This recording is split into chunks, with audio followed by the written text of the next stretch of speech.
Hey Resetters, Janine here with yet another video. This video is talking about the importance of financial literacy with your kids. Now, I grew up back in an era where you didn't ask about the bills, you didn't question your parents, you didn't look at the check if it came to the table. I'm still kind of about that too. But, unless you were paying it, that was grown folks' business and you were not included in any of that. And my philosophy nowadays, if you've looked in my YouTube, definitely, late of bringing back the co-CEO of Reset Budgeting and Financial Coaching, my son Alex. But I've done some financial literacy videos with him and we've talked about money and we talk about what's important. He sees me do the budget. He knows what the mortgage payment is. I'm very clear with my son because I want him to be mindful that this household just doesn't run on wishes and kisses. That, me and his dad, we work really hard. Our money comes together. Understand how much the mortgage is. And he was like, oh my goodness, it's that much? Yeah, baby, it's that much. Keeping the lights on, keeping the heat on, going in the refrigerator, and there's actually food in there to actually eat. There's snacks in the pantry. All of those things take money. Sending him to his favorites, summer camp, those things take money. And so I want him to be mindful of responsibility that his parents have for him so that when he is asking for things, he's asking for things with a perspective of, and I know my parents spend money on a lot of other things that we need to have. So maybe my ask might be a want, and if my parents can do it, they'll do it. And if I deserve it, right? But if they can't do it, while he still may be disappointed, he understands, and that's the only thing. No, shade to my parents or what have you, but I would have loved to have kind of understood that because, when I got to college, I had a job before, but all that money was my money and I had a little bit of bills. So when I got to college and needed to, balance my checkbook and really be mindful, I didn't do none of that. I had to learn that the hard way. And so I want to raise very financially savvy kids. Our older kids, some of y'all are just innately born with being really well with money.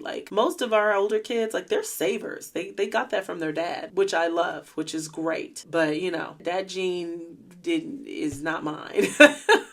And so, I want to make sure that our youngest here understands. So whether you might be from the old school of kids got to stay in their place and they don't have no business learning about money, consider and think about maybe even sharing, maybe not so much the intimate things, but making sure your kids understand the responsibility and that what comes in has to also go out. Right? And that the goal is to keep as much as we can in the house, right? In the account. But there are things that have to go out for us to live the way we want to live, be comfortable, have a home to go to, unlock the door, and have some stability. So that's my little tidbit to you all is to share some of those things with your kids. Kids are sponges, and what you teach them, now a lot of things that are caught are not taught, right? It's things that they see, but if you show them and you talk to them about it, this generation, they want to know. They got questions. Why? And why this? And why not? And what have you. Don't take it personally. They're kind of just wired a little different, and they really are asking to understand. Although sometimes them questions be coming out a little sideways and you be giving these kids a side eye. But they really aren't trying to be flippant. They really are trying to understand. And we didn't kind of get that back in the day. We didn't get that flexibility to just be asking willy-nilly questions and expecting an answer back. But I'm not mad because I want to make sure that if he has a question that he understands and he has context so that he can apply that knowledge and he doesn't have to learn everything the hard way. Okay, hopefully his mama has done enough learning the hard way so that some of his path may be smooth in regards to money. All right, so that's my tidbit. That's my little soapbox or what have you. All right, y'all, please make sure to remember to like and subscribe.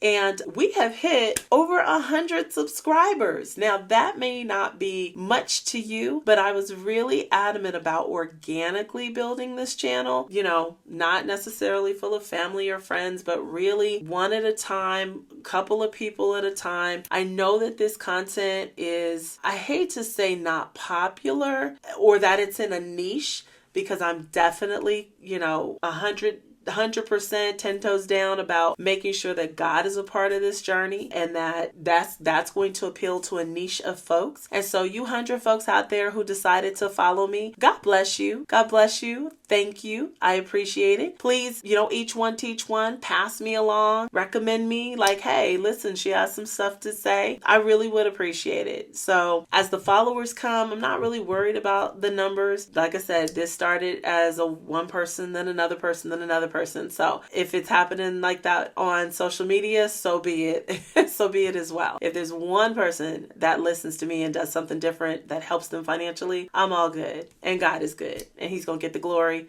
and I'll get the blessing. That math works for me. All right, y'all. I'll see you in the next video. God bless you. I love you, and I'll see you soon.